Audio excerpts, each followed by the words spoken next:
राधे। हर हर महादेव। श्री शिवाय नमस्तुभ्यं।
सरस्वती माता की जय, खेड़ापति सरकार की जय,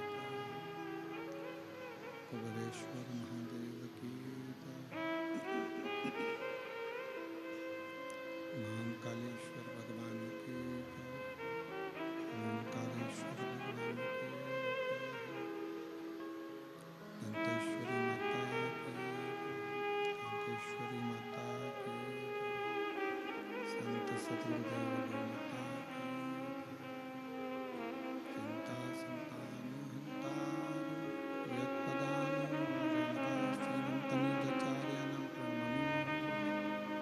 यदवतो जन्तुवा सर्वदुःखातिगो भगत्तमं सर्वदा वन्दे श्रीवल्लभनन्दनं अज्ञानतिमिरगास्य ज्ञानञ्जनशलाकया चक्षुरुन्मिलितं तस्मै श्रीगुरवे नमः।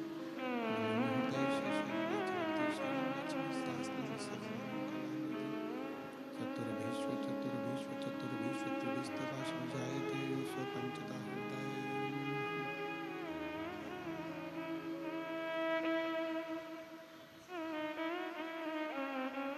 बोलो विश्वनाथ भगवान की जय। ओम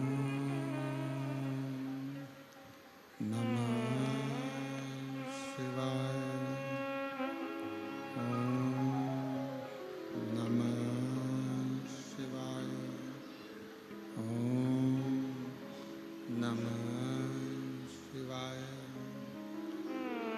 ओम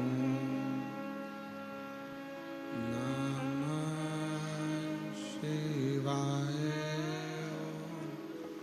नमः शिवाय।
विश्वनाथ भगवान की जय।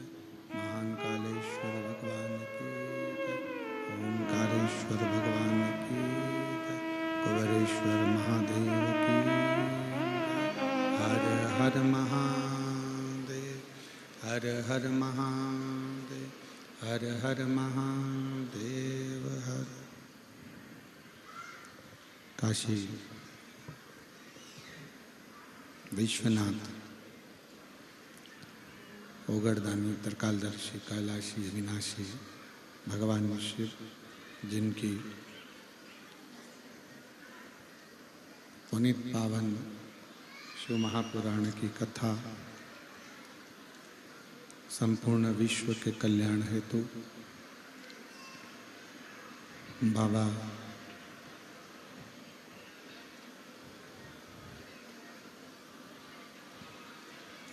देवाधिदेव महादेव की कृपा से, उनकी करुणा, उनकी उदारता से श्रवण करने का सौभाग्य छत्तीसगढ़ की ये पवित्र पावन भूमि बस्तर क्षेत्र दंडकारण्य वन का ये क्षेत्र, जहाँ भगवान शिव की कृपा से कांकेर जिले में कोकपुर में ये पवित्र कथा दिव्य और भव्य रूप में चल रही है। कथा के मुख्य यजमान स्वर्गीय श्री किशुन राम जी जैन, स्वर्गीय श्रीमती सनमत जैन की स्मृति में श्री हरक राम जी, हाथी का मुख लगा हुआ है, हाथी की सूंड लगी हुई है, बड़े बड़े कान है, बड़ी बड़ी सूंड है, बड़े बड़े नयन है, बड़ी बड़ी तोंद है। कौन बेटी भी आएगा?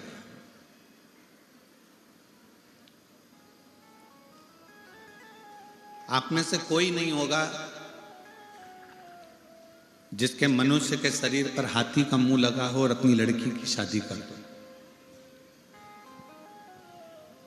किसकी सामर्थ्यता होगी जो अपनी बेटी की शादी ऐसे हाथी के मुख वाले से कर दे? किसकी सामर्थ्यता?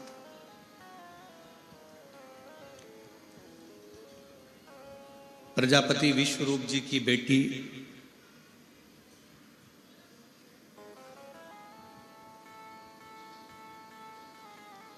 रिद्धि सिद्धि, जिनका विवाह गणेश जी के साथ हो रहा है।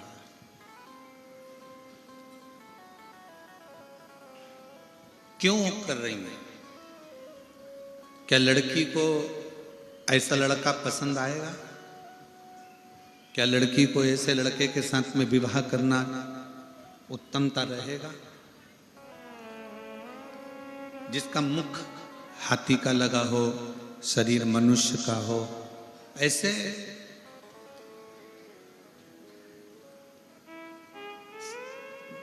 से कैसे विवाह कर सकते?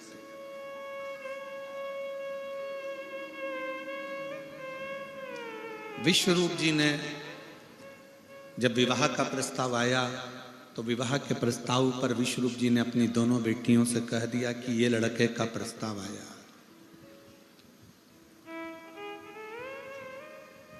ये लड़के का प्रस्ताव है। और ये मत सोचना बेटियों की केवल यही प्रस्ताव है। शादी के लिए भगवान विष्णु के यहाँ से भी खबर आई है, ब्रह्मा जी के यहाँ से भी खबर आई है, इंद्र के यहाँ से भी खबर आई है। बहुत सारे देवताओं ने पितृलोक से भी खबर करी है, गंधर्व लोक से भी आई है, गरुण के यहाँ से आई है, नागलोक से आई है, पाताल लोक से खबर आई है कि तुम्हारी बेटी रिद्धि सिद्धि का विवाह हमारे लड़के के साथ कर दो। इतने सारे फोटो सामने रख दिए गए, इनमें से जो लड़का तुम्हें पसंद आए हम उसके साथ तुम्हारा विवाह कर देते। तुम ये ना सोचना कि, और देखो नारायण भगवान के यहाँ बैकुंठ है, ब्रह्मा जी के यहाँ ब्रह्मलोक है, नागलोक है, सब कुछ है। इंद्र के यहाँ इंद्रलोक है। पर शंकर भगवान के घर में कोई ऐसा बहुत बड़ा सिंहासन या बहुत बड़ा आभूषण या बहुत बड़ा रतन माणिक मोती हीरा सोना चांदी कुछ नहीं, कुछ भी नहीं। कोई बड़ा महल भी नहीं है, और लड़का भी मनुष्य के शरीर पर हाथी का मुख है, वो भी आप समझ लो। जितने देवताओं का दर्शन आप कर रही हो, सारे देवताओं के घर में राजसी ठाट है, लड़का भी अच्छा है। पर शंकर जी के यहाँ राजसी ठाट भी नहीं है और लड़का भी ऐसा।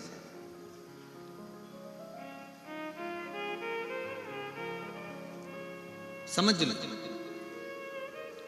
रिद्धि सिद्धि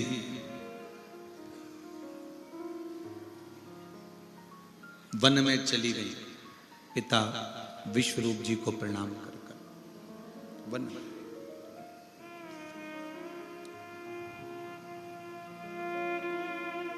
एकांत में बैठ गई हैं रिद्धि सिद्धि। देव ऋषि नारद जी का आगमन हुआ है,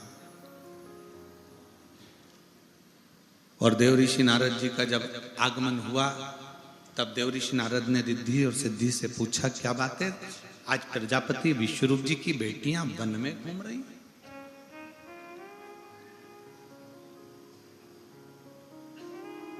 जिस पिता की बेटी कभी अपने घर से ना निकली हो, जिस पिता की बेटी अपने घर से कभी कहीं गई ना हो, उस पिता की बेटी आज वन में घूम रही है। वन में रिद्धि सिद्धि थोड़ी देर तक मौन रही है, थोड़ी देर चुप रही, फिर कहा,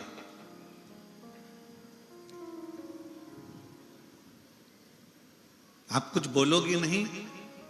रिद्धि सिद्धि रिद्धि सिद्धि ने कहा कि हमारे पिता ने हमको हर पल समझाया है, टोका है, बोला है, और हम हमारे पिता के अनुकूल चलने वाली बेटी हैं। मेरी बेटियों, मेरी जीजियों, मेरे भाई, मेरे बेटाओं, मेरी माताओं, गाड़ी में ब्रेक और घर में माता पिता का टोक बहुत जरूरी है। गाड़ी में ब्रेक का होना जरूरी है और घर में बुजुर्गों का टोकना जरूरी है। अगर घर के माता पिता बेटी को टोक रहे हैं, बेटा ऐसा मत कर, तो वो तुम्हारा भला चाहते हैं। घर के बुजुर्ग अगर आपको टोक रहे हैं कि बहू ऐसा मत करो, वो तुम्हारा भला चाहते हैं। अगर भला नहीं चाहते हैं ना, तो मोहल्ले के लोग तो ये चाहते हैं कि तुम तन पर कपड़ा भी नहीं पहन कर निकलो, तो मोहल्ले के लोग चाहेंगे कि बहुत अच्छी बात है। मोहल्ले के लोग अगर तुम मदिरा की दुकान से मदिरा खरीद कर निकल रहे हो, पी रहे हो, तो मोहल्ले के लड़के और मोहल्ले के लोग चाहेंगे, परिवार के लोग चाहेंगे कि अच्छा ऐसी बर्बाद हो जाए। तुम गलत काम करोगे, चोरी करोगे, गलत कृत्य करोगे, जुआ खेलोगे, मांसाहार, मदिरा पान, वैश्यावृत्ति कुछ भी करोगे, तो परिवार के लोग और मोहल्ले के लोग तो चाहेंगे कि अच्छा ऐसी बर्बाद होने दो। अपने बाप की दौलत ऐसी तो राख मिलाएगा, अपने पिता की नाक ऐसे ही तो कटाएगी। सास टोक रही है बहू को, बेटा ये गलत है, तुमने इतना दूध फेंका क्यों, तुमने इतनी चाय बनाई क्यों, तुमने इतना अचार क्यों डाला, तुमने इतनी सब्जी क्यों फेंकी, तुमने इतनी रोटी क्यों फेंकी? क्योंकि वो बहू को टोक रही है, इसलिए टोक रही है। उसको भी मालूम है कि अब तो मेरा बेटा कमा रहा है, बहू चाहे तो पूरा उजाड़ दे, पर वो इसलिए टोक रही है कि आने वाले समय में अगर किसी चीज की जरूरत हो तो मेरी बहू सामने लाकर 4 मेहमानों को वो सामान दे सकती है। वो टोक रही है। पिता अपनी बेटी को, पिता अपने बेटे को, माँ अपनी बेटी को, माँ अपने बेटे को अगर टोक रहा है तो ये समझ लेना कि भगवान की बहुत बड़ी कृपा है, बहुत कृपा।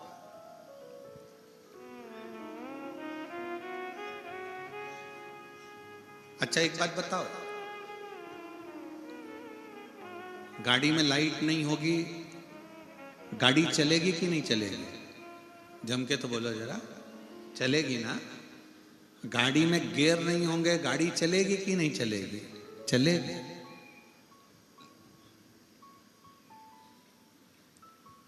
गाड़ी में गेट भी नहीं होगा ना तो भी गाड़ी चलती है। गाड़ी में सीट नहीं है तो भी गाड़ी चलेगी। गाड़ी में सब कुछ हो, गियर भी हो, लाइट भी हो, डेकोरेशन भी हो, सब कुछ। घर की मां को, सास को टोकने दो, घर के ससुर को बोलने दो, जरूरी है। कई बहुओं को बुरा लग जाता है, तुम्हारी मम्मी तो हमारी जरा जरा सी बात में टोकती है, तुम्हारी मम्मी तो जरा जरा सी बात में चिल्लाने बैठ जाती है। बल्कि अपनी पत्नी को समझा कर कहो कि ये बुजुर्ग जब तक हैं तब तक टोकेंगे और इन्हीं के टोकने से अपना आगे बढ़ते चले जाएंगे, क्योंकि रास्ता क्लियर करने का कार्य।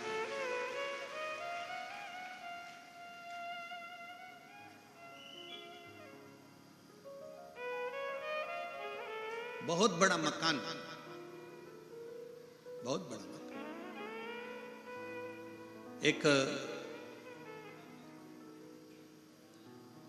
अमेरिका का एक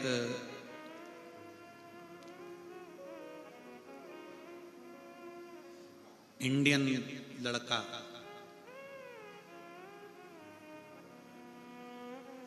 जिसका नाम नीलेश था, अमेरिका में रह रहा है। उसने अखबार में न्यूज निकलवाई कि मुझको एक बुजुर्ग माता पिता की जरूरत है। नीलेश, जो माता पिता साथ में रहते हों, जो माता पिता मेरे घर में रहे और वो रुचि से मेरे घर में आए। नीलेश ने न्यूज निकलवाई अखबार में और अखबार की वो न्यूज सब दूर गई कि मुझे बुजुर्ग बूढ़े माँ बाप की जरूरत है, मुझे एक बूढ़े जोड़े की जरूरत है। अमेरिका के लोगों को लगा कि काम करने के लिए चाहिए होंगे, बुढ़ा बुढ़ी को काम करने के लिए चाहिए होंगे। एक बुढ़ा बुढ़ी ने, एक बुजुर्ग पति पत्नी ने जाकर इंटरव्यू दिया। पहुंचे, नीलेश ने पूछा तुम्हारे बेटे और बेटियां नहीं हैं? उसने कहा है मेरे 2 बेटे हैं, डॉक्टर हैं, और एक बेटी है वो इंजीनियर है। शादी हो गई? हाँ। तुम दोनों यहां पर हमारे पास में क्यों आए हो? कहा आपने न्यूज में निकाला था कि एक बुजुर्ग माता पिता की जरूरत है तो हम दोनों आ गए। अच्छा,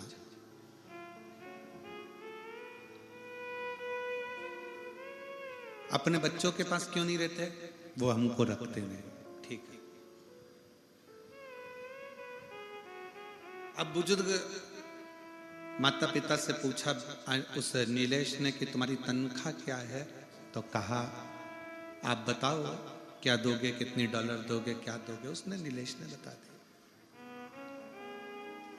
बुजुर्ग माँ बाप ने पूछा अब हमारा काम बता दो कि तुम्हारे बच्चों को संभालना है कि झाड़ू लगाना है कि पोछा लगाना है कि कोई काम करना है।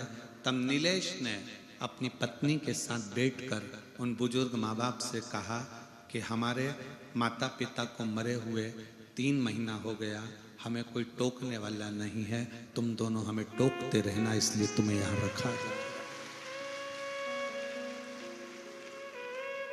तुमसे ना झाड़ू लगवाना है, ना पोछा लगवाना है, तुमसे ना बच्चे संभलवाना है, ना तुमसे खाना बनवाना है। नौकर लगा है, झाड़ू लगाने वाला, पोछा लगाने वाला, रोटी बनाने वाला, भोजन वाला, बच्चों को संभालने वाले सब नौकर लगे हैं, पर हमारे पास कोई टोकने वाला नहीं है। नीलेश ने कहा मैं पूरी तनख्वाह दूंगा, बस आप हमको आपकी बहू समझना, इसको भी टोकना और मुझे भी टोकना। मैं गलत करूं मुझे टोकना, तुम्हारी बहू गलत करे इसको टोकना। उस बुजुर्ग दंपत्ति ने पूछा कि टोकने से होगा क्या? तो वो नीलेश अपनी पत्नी के साथ कहता है कि मैं अपना गुजरात छोड़कर अमेरिका में सबसे बड़ी कंपनी का मालिक बनकर बैठा हूं। मेरे माँ बाप मुझे टोकते थे, ऐसा मत कर देना, वो मत कर देना, और मैं उससे सुधर कर अच्छी जगह पर जाकर बैठ गया और बहुत उच्च पद पर बैठ गया, बहुत उच्च पद। मेरी जीजियों, मेरी बेटियों, बेटाओं, मेरी माताओं, घर के थोड़े से झगड़े के चक्कर में आज भारत के पूरी अदालतों को खोजा जाए तो पूरी अदालतों में सबसे ज्यादा केस तलाक के चल रहे हैं। पूरी अदालतों में भारत की संपूर्ण बड़ी से बड़ी अदालत को खोजा जाए, नीचे से ऊपर तक की सारी अदालतों में सबसे ज्यादा केस चल रहे हैं तो तलाक के चल रहे हैं। कारण टोकना। पर अगर तुम्हारे घर में तुम्हारे बुजुर्ग तुम्हें टोक रहे हैं, तुम्हारे घर के बड़े अगर तुम्हें टोक रहे हैं, तो समझ लेना एक दिन तुम उन्नति की सीढ़ी पर इतने चढ़ जाओगे कि तुम्हें पीछे पलट कर देखने की जरूरत नहीं पड़ेगी। पड़ोसी कभी नहीं टोकेंगे तुमको, रिश्तेदार तुमको कभी नहीं टोकेंगे। तुम दारू पियो, नशा करो, रिश्तेदार कभी नहीं टोकेंगे। उनके लड़के तो और कहेंगे अच्छा पी ले ले ले और ले। जुआ खेलो, कोई नहीं टोकेगा। गलत काम करो, कोई नहीं टोकेगा। रिश्तेदार, नातेदार, मोहल्ले वाले, समाज वाले, परिवार वाले कोई नहीं टोकेंगे, कोई नहीं टोकेंगे। पर घर में आप जब गलत काम करके आओगे तो घर के बुजुर्ग, माँ बाप, या घर की पत्नी, या घर का पति, या घर का बेटा, कोई ना कोई तुमको टोकता है। तुम ये ऐसा मत करो। क्यों? क्योंकि वो चाहते हैं कि आप अच्छे रहो। समाज के लोग, बड़े लोग, मोहल्ले के लोग, परिवार के लोग ये नहीं चाहते कि आप अच्छे रहो। वो तो ये चाहते हैं कि तुम दुनिया भर में पी के नल्ली में पड़े रहो, गटर में पड़े रहो, गंदगी में पड़े रहो, वो ये चाहते हैं। पर घर का, परिवार का व्यक्ति, एक बुजुर्ग, माँ बाप, और घर की पत्नी, पति, घर के बच्चे चाहते हैं आप नाली में, गटर में नहीं। अगर पढ़ना ही है तो किसी सत्संग में जाकर पढ़े रहो, उससे बढ़कर सुख नहीं।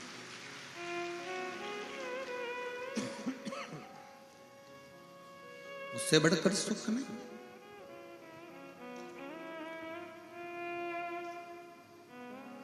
किस किस के घर में माँ बाप हैं? हाथ उठाओ जरा। मैं आपको प्रणाम करता हूं। जो आपके घर में माता पिता हैं और टोकने वाला कोई ना कोई है, इसलिए आपको नमन कर रहा हूं। आपके घर में टोकने वाला कोई ना कोई है, इसलिए मैं आपको प्रणाम करता हूं, नमन करता हूं। रिद्धि सिद्धि, देवऋषि नारद कह रहे हैं कि तुम्हारे विवाह का प्रस्ताव आया है सब दूर से। भगवान विष्णु के यहां से भी आया, तो ब्रह्मा जी के यहां से भी आया, तो इंद्र के यहां से भी आया, तो पितृलोक से भी आया, गरुण वरुण के यहां से भी आया, तो नागलोक से भी आया।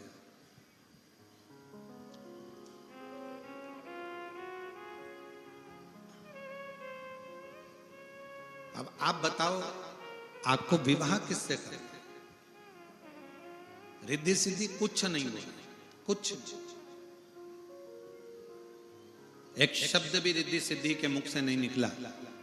बस रिद्धि सिद्धि ने इतना जरूर कहा कि हमारे पिता ने हमें जो सिखाया है, हम कभी गलत जगह पर नहीं जाएंगे। जहां मेरे माँ बाप कहेंगे विवाह, हम वहां करेंगे। मेरी बेटियों,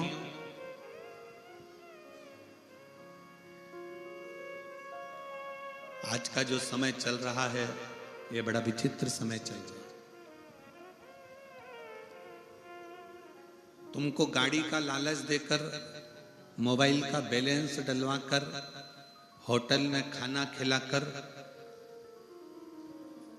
दूसरे धर्म के लड़के सनातन धर्म की लड़कियों को अपनी ओर आकर्षित कर कर उससे शादी कर लेते हैं।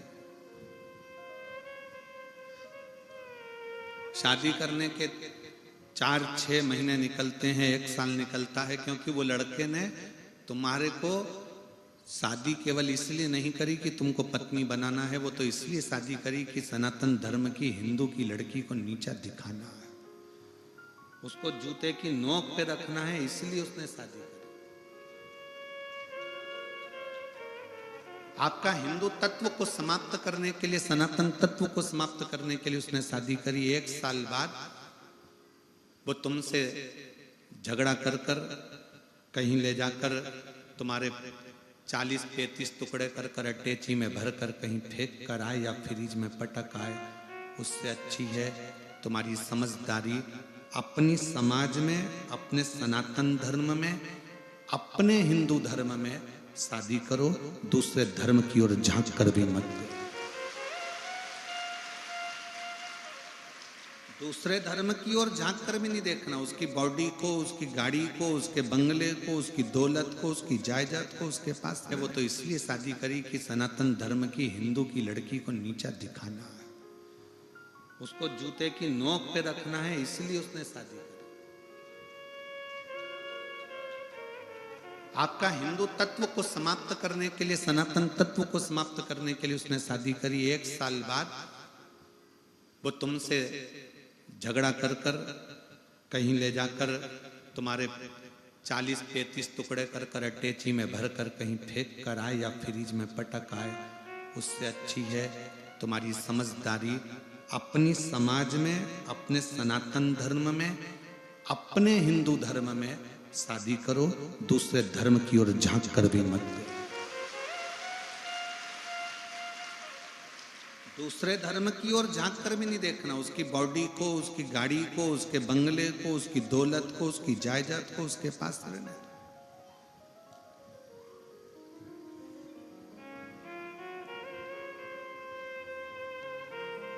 रिद्धि सिद्धि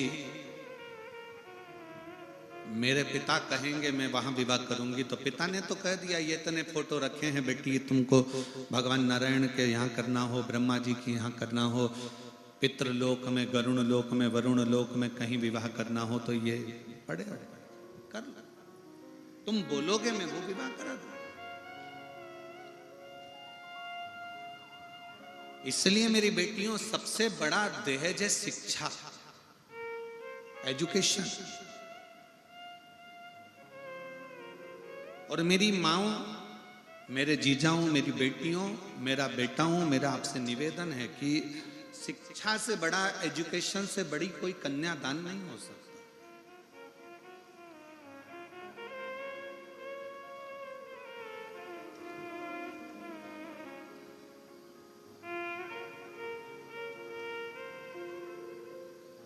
शिक्षा शिक्षा है। और कभी यह न सोचना कि शिक्षा केवल बहुत महंगे स्कूल में पढ़ोगे तो शिक्षा अच्छी रहेगी, या बहुत महंगे कॉलेज में पढ़ोगे तो शिक्षा रहेगी। अगर बहुत महंगे कॉलेज में और स्कूल में नहीं जा सकते तो अपने जो शासकीय स्कूल हैं, सरकारी स्कूल हैं, उसमें भी पढ़ो। हमारे माता पिता के पास में इतना धन नहीं था कि हमको कोई प्राइवेट स्कूल में या अच्छे स्कूल में पढ़ा सकते थे। हमारा पूरा बचपन, हमारी पूरी पढ़ाई सरकारी स्कूलों में हुई। सरकारी स्कूल के कपड़े पहनकर, सरकारी स्कूल की किताबों से जो मिल जाता था उससे पढ़कर, दोस्तों के यहाँ अगर जाते भी थे तो उनकी क्वेश्चन बुक लेकर, उनके 20-20 क्वेश्चन लेकर उसमें से पढ़कर फिर अपना एग्जाम दे देते।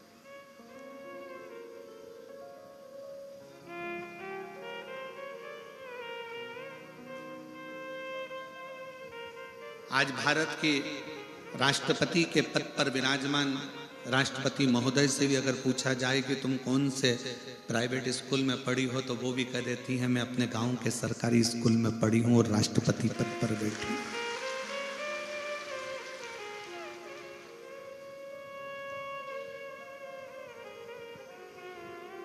जरूरी नहीं कि बहुत पैसा होगा तो एजुकेशन मूल होगी, शिक्षा मूल होगी। 4 इंजीनियर एक पाइप में एक तार डाल रहे थे, आड़ा टेढ़ा पाइप था, एकदम आड़ा टेढ़ा, उसमें तार कोना था। 4 इंजीनियर रोज मेहनत करते पर वो तार उसके अंदर नहीं जाता, क्योंकि वो पाइप आड़ा टेढ़ा था। एक किसान इंजीनियरों ने बहुत ऊंचे ऊंचे कॉलेज से पढ़ा, पर वो किसान ने एक छोटे से सरकारी स्कूल में पढ़ा।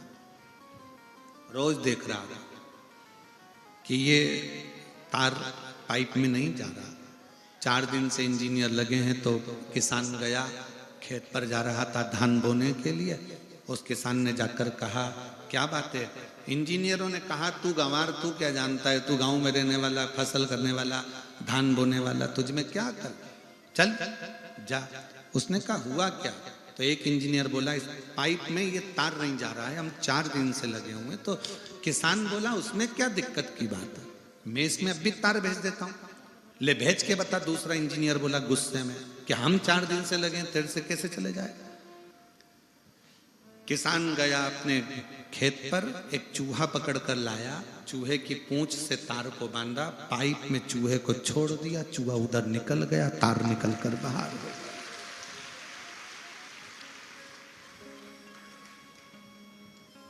जरूरी नहीं कि एजुकेशन बड़े कॉलेज में करी जाए, बड़े स्कूल में करी जाए तो तुम विद्वान हो गए।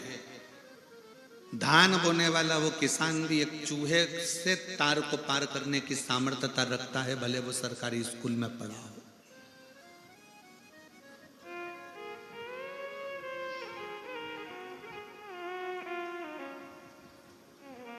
तीन माताएं कुएं पे से पानी भर रही थी। एक का बेटा निकला, बेटा निकल कर बोलता, मम्मी बाय।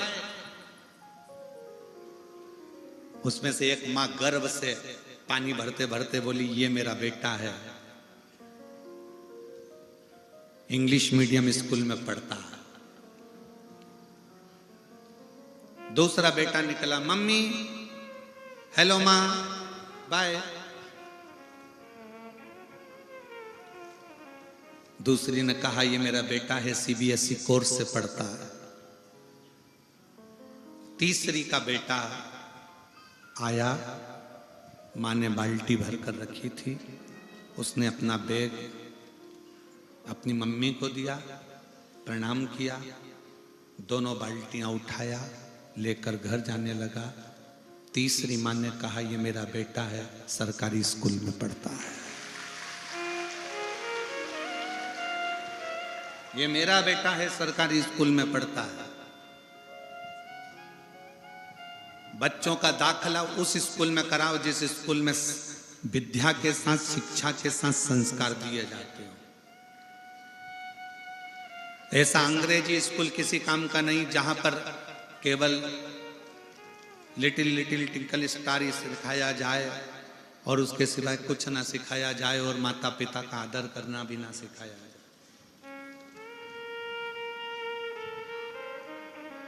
बेटों को लायक बनाओ, अपने बेटा बेटी को खूब पढ़ाओ, लायक बनाओ, पर इतना भी लायक मत बना देना कि बच्चे तुमको नालायक समझने लगे। पापा तुम्हें कुछ नहीं आता, मम्मी तुम क्या जानती हो, पापा तुम क्या जानते हो। बच्चों को लायक बनाना, पर इतना लायक मत बना देना कि बच्चे तुमको नालायक समझने लगे। तुम्हें नहीं आता पापा, आज के जमाने के नहीं हो तुम पुराने जमाने के, तुमको कुछ नहीं आता। उस बाप से पूछो कि उसको क्या नहीं आता। तुम्हें बड़ा उसने किया है, तुम्हें पाल पोस कर काबिल उसने बनाया है। दिन भर ड्यूटी पर लगा रहता था, रात की भी ड्यूटी करता था कि मेरे बच्चे अच्छे पढ़ जाएं और मेरी बेटियां खूब अच्छी पढ़ाई कर लें, मेरा घर अच्छा चल जाए। सैनिकों के साथ युद्ध भी करता है। दिन रात कोरोना के समय पर पूरी दुनिया सोती है और वो ड्यूटी निभाता है अपने बच्चों और अपनी पत्नी के लिए। जरा विचार करिएगा, उसके बाद भी दिन रात मेहनत करने के बाद भी बच्चे कह दें पापा तुम में अकल नहीं है, तुम नहीं जानते, मम्मी तुम चुप रहो, चुप बैठी, तुम्हें क्या मालूम है, चुप रहो। बेटे लायक तो हो गए, बेटी लायक तो हो गई, पर माँ बाप को नालायक समझने लगे। नहीं, शिक्षा उच्च हो और शिक्षा के साथ में नम्रता भी उच्च की। जितना बड़ा तुम्हारा औहदा हो ना, तुम बहुत बड़े औहदे पर, कलेक्टर के औहदे पर बैठ जाओ, एसपी के औहदे पर बैठ जाओ, डीआईजी आईजी के औहदे पर बैठ जाओ, मिनिस्टर मंत्री संतरी कलंतरी के औहदे पर बैठ जाओ, उतनी उतनी तुम में नम्रता आती जाना चाहिए, अकड़ नहीं। क्योंकि ये कड़ले कड़ले दांत तो एक दिन टूट के गिर जाते हैं, पर कोमल कोमल जीवान तो मरते दम तक सांस निभा जाती है। नम्रता रखिए। औधा तुम्हारी उच्च पद, उच्च प्रतिष्ठा, ये तुमको जो मिली है तुम्हारी मेहनत से मिली है। मेहनत के साथ में ना जाने कितनों की दुआ तुमको लगी होगी तो मिली है। उसको ये ना सोचे कि ये केवल मैंने कमाया, ये मेरे करी तो मिली है। उसको ये ना सोचे कि ये केवल मैंने कमाया, ये मेरे करा।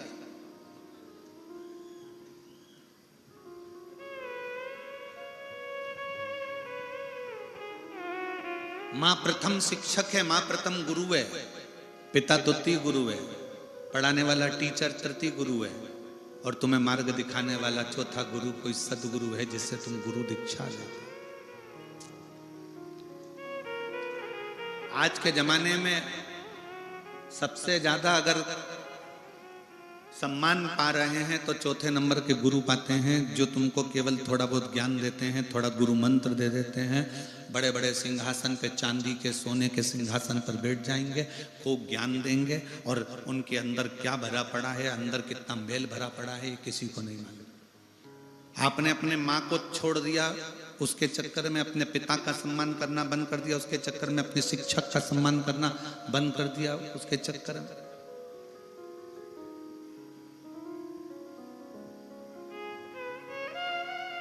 सबसे प्रथम गुरु है माँ, जो बचपन सुधारती है। दूसरा गुरु है पिता, जो जवानी सुधार देता है बच्चों को। एक बाप से पूछना,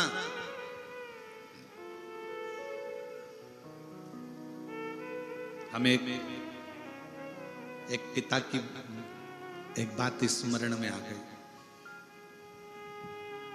हम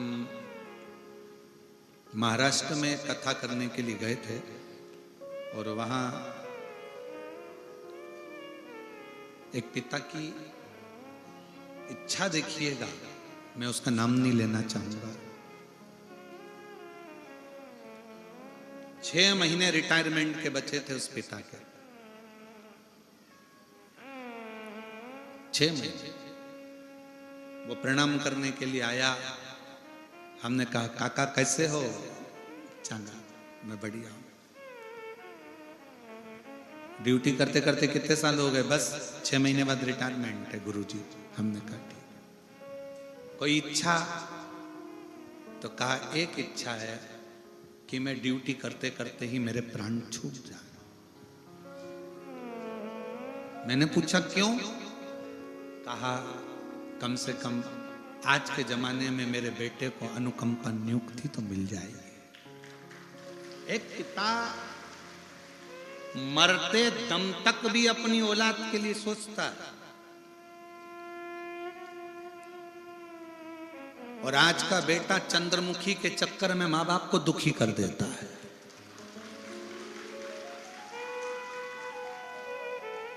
उसको यह नहीं मालूम कि चंद्रमुखी के चक्कर में खुद भी दुखी है। जब चंद्रमुखी तेरे माँ बाप को दुखी कर सकती है तो तुझे ना दुखी करेगी। उसका नाम चंद्रमुखी है, तुझे सूरजमुखी ना कर दे तो बात है।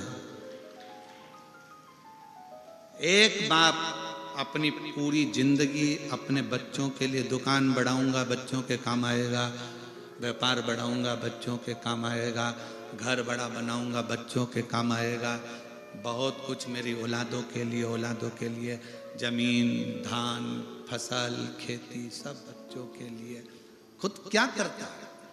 बेटे एप्पल का मोबाइल चला रहे हैं, और बाप कमाने वाला जो दुकान पर व्यापार में 24 घंटा लगा रहता है, वो कीपैड चला रहा है छोटा सा।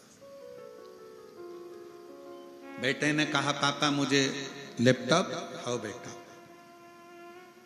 बेटे ने कहा पापा मुझे ऐसा।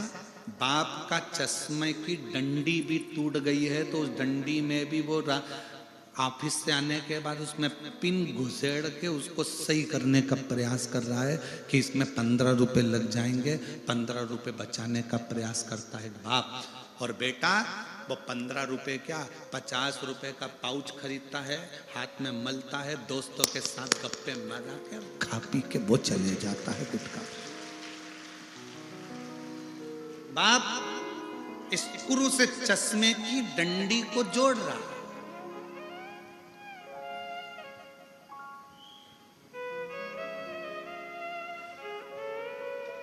मेरी बेटियों, बेटाओं, मेरी माताओं, मेरी जीजियों, मेरे जीजाओं, बच्चों को एजुकेशन दो, खूब अच्छी दो, खूब अच्छा पढ़ाओ, पर साथ में उसको संस्कारित भी बनाओ। बहुत बड़ी पूंजी है संस्कार, बहुत बड़ी पूंजी।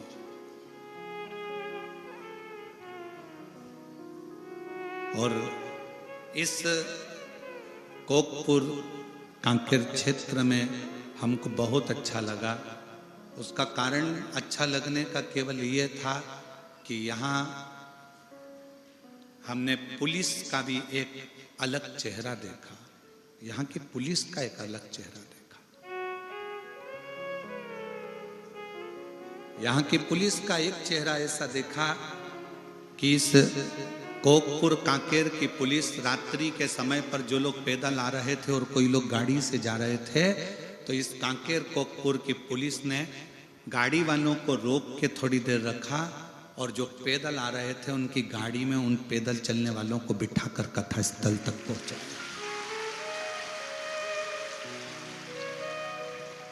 मैं कांकेर कोकपुर की पुलिस को सैल्यूट देता हूं, सलाम करता हूं और वंदन करता हूं उसको कि आप लोगों को नम्रता भगवान ने बहुत दी। अपने पद के साथ में अपनी दिल की नम्रता को गंवाया नहीं आप लोगों ने।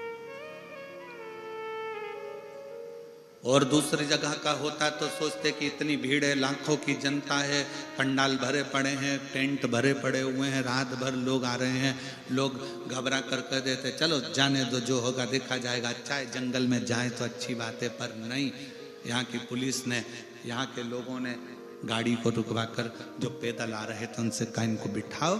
उस गाड़ी में पहले से लोग भरे हैं तो भी उसमें एडजस्ट करा कर बिठा कर उनको इस कथा स्थल तक भेजा कि किसी को कष्ट ना हो और वो आराम से कथा स्थल तक। ये चेहरा लोगों को प्रेरणा देता है कि आपके अंदर भी एक दिल धड़कता है।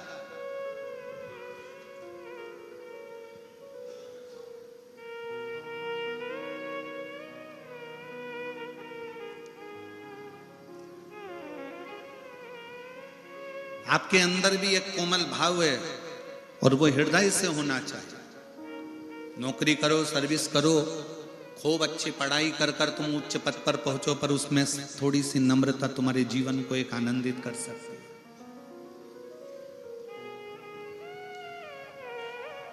सुख है।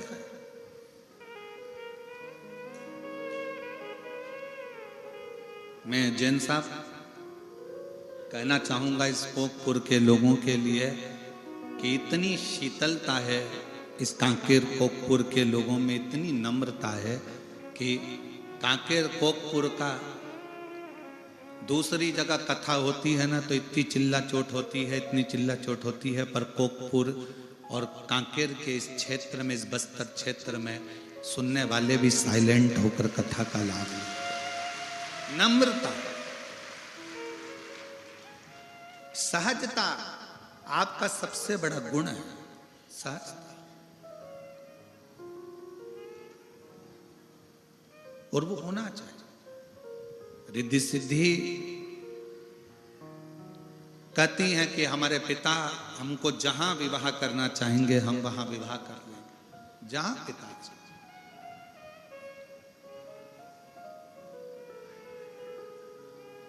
जैसा पिता चाहें वैसा हम विवाह करने को तैयार, मना नहीं। आज पिता की मर्यादा को भी लोगों ने तार तार कर दिया और पिता और माता की मर्यादा को भी ले जाकर उन्होंने चूल्हे में डाल दिया। आज की बेटियां, आज के बेटे रील बनाने के चक्कर में अपना खुद का रोल बिगाड़ चुके हैं। इतनी अश्लील रीलों का निर्माण कर रहे हैं और ये नहीं सोच रहे कि हमारे परिवार की गति क्या है। हमारे परिवार की गति क्या है।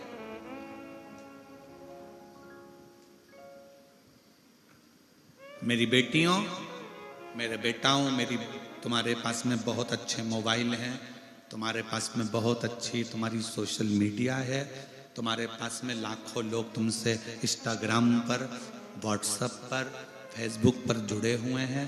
पर निवेदन आप लोगों से करबद्ध है कि रील बनाओ। आज की बेटियां, आज के बेटे रील बनाने के चक्कर में अपना खुद का रोल बिगाड़ चुके हैं। इतनी अश्लील रीलों का निर्माण कर रहे हैं और ये नहीं सोच रहे कि हमारे परिवार की गति क्या है। हमारे परिवार की गति क्या है।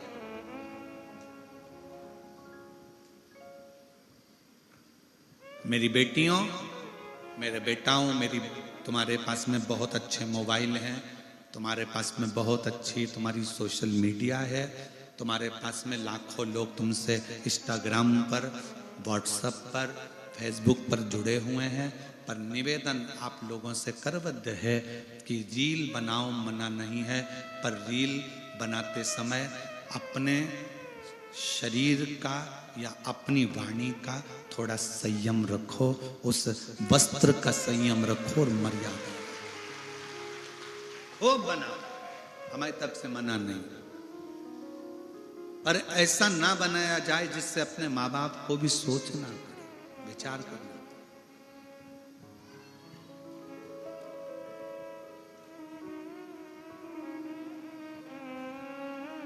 बहुत सावधानी रखिए। एक छोटा सा मैसेज आता है मोबाइल पर, आपसे ओटीपी पूछी जाती है, पूछते से ही फिर पूछा जाएगा आप यहां हो। आजकल सोशल मीडिया के माध्यम से कई लोग नकली पुलिस बनकर तुमको डराने का प्रयास करते हैं।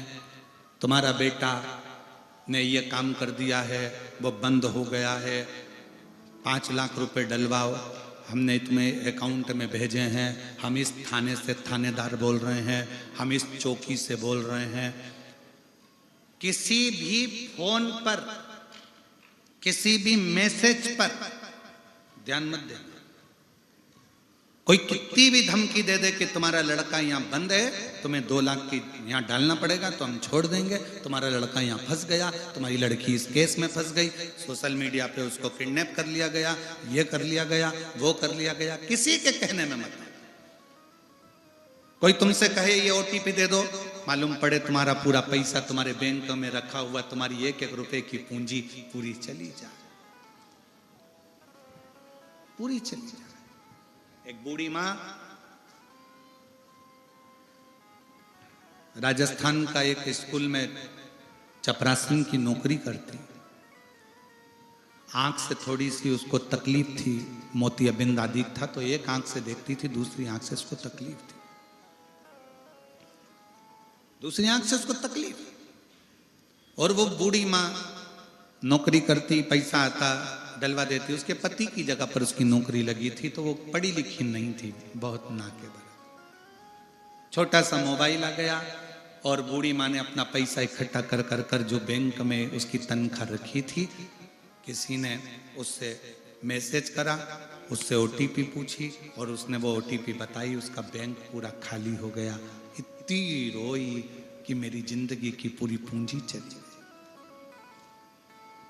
4 लड़कियां उसकी, चारों विवाह के लायक, शादी पक्की हो गई थी, पैसा रखा था, तो सम्मेलन में शादी करने वाली थी, पर उसमें भी थोड़ा थोड़ा पैसा उसका जमा होना था। सम्मेलन में एक फॉर्म भरना था जिसमें 5-5 हजार रुपए या 10-10 हजार रुपए सम्मेलन में जमा होना था। उसके पास वो 10-10 हजार भी नहीं थे। 4-5 जगह गई, कोई ने उसकी मदद नहीं करी। तब उसने टीवी पर कथा सुन रखी थी, सीहोर पहुंच गई और मैं राजस्थान से हूँ, मेरा ये नाम है और ऐसा ऐसा है, बेटियों की शादी करना है। कुछ नहीं, समिति से फोन आया, ऐसा ऐसा प्रसंग है। समिति ने निर्णय लेकर चारों बेटियों के फॉर्म जमा करवाए, पैसे जमा करवाए, सम्मेलन में जाकर बात कराकर चारों बेटियों का विवाह करवाया। माँ ने कहा कि मेरे से बस केवल ओटीपी पूछा गया, मेरे मैसेज आया और मैंने मैसेज पर बताया और मेरा पूरा पैसा चले, पूरा चल गया। थोड़ी सावधानी, प्रशासन तो अपनी जगह पर है जो आपको सावधान करता रहता है, पर थोड़ी सावधानी अपनी भी होना चाहिए, बहुत जरूरी। रिद्धि सिद्धि, आपके पिता के कहने पर आप विवाह नहीं करोगे? हाँ, हमारा पिता ही कहेगा, हम तो वही करेंगे। इतने फोटो आए हैं, कौन सा फोटो में लड़का पसंद आया उससे विवाह कर लो। सबको देखा, इंद्र के पुत्र जयंत का भी आया, नारायण भगवान के यहाँ से भी आया, ब्रह्मा जी के मानस पुत्रों का भी आया, पाताल लोक से भी आया, पितृलोक से भी आया, परंतु आखिरी में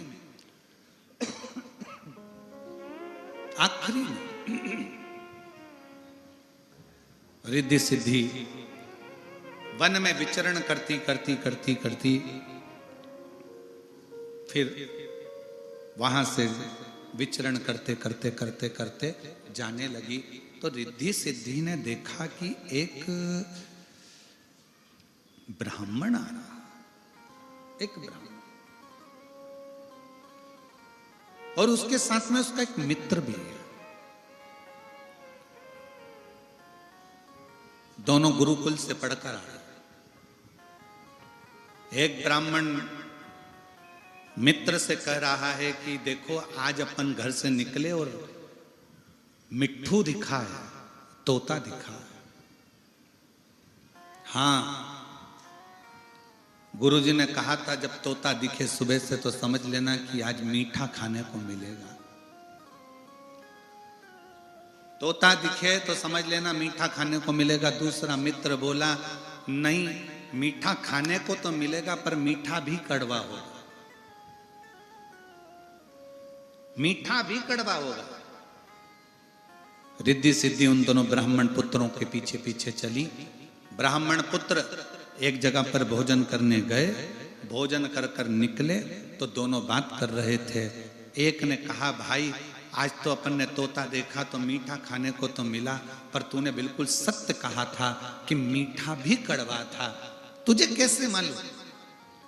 एक ने कहा मुझे तो मेरे गुरु ने बताया था कि तोता सुबह से दिखे तो समझ लो, मिट्ठू सुबह से दिखे तो समझ लो मीठा खाने को मिलेगा। तूने कैसे कह दिया कि मीठा तो मिलेगा पर कड़वा मिलेगा, तूने कैसे कह दिया? उसने कहा कि वो तोता नीम के पेड़ पर बैठा था, इसलिए मुझे समझ में आ गया कि खीर तो मिलेगी पर कड़वी मिलेगी, मीठा तो मिलेगा पर कड़वा मिलेगा। दूसरे मित्र ने अपने मित्र के हाथ जोड़ लिए कि मेरे गुरु ने तो मुझे शिक्षा दी थी कि तोता दिखे तो मीठा मिलेगा, पर तेरे भीतर की जो बुद्धि है उस बुद्धि ने यह सिद्ध कर दिया कि तोता नीम के पेड़ पर बैठा है, मतलब मीठा तो मिलेगा पर मीठा भी कड़वा मिलेगा। नीम का पेड़ पर तोता बैठा। तब रिद्धि सिद्धि ने विचार कर लिया कि अब पक्का निर्णय है कि लड़का चाहे कितना भी सुंदर हो उससे मतलब नहीं, लड़के के पास कितने भी पेट्रोल पंप हो उससे मतलब नहीं, लड़के के कितने भी बंगले हो उससे मतलब नहीं, लड़का बुद्धि से विद्वान होना चाहिए। गणेश जी को क्या कहा जाता है? किसके देव हैं वो? जम के बोलो, बुद्धि के देव। अब रिद्धि सिद्धि ने विचार कर लिया कि मुझे अब शादी करना है तो बुद्धि के देव से।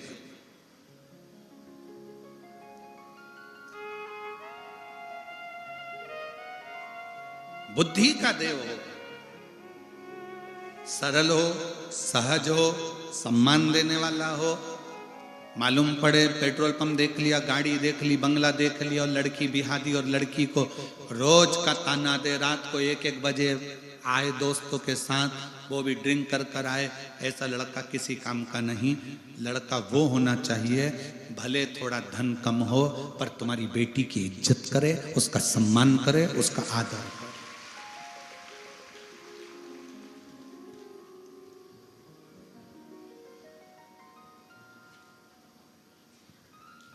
भोजन पति रसोई घर में करे, एकांत में बैठकर भोजन करे, पर पत्नी का सम्मान सबके सामने करे। पर उल्टा हो गया,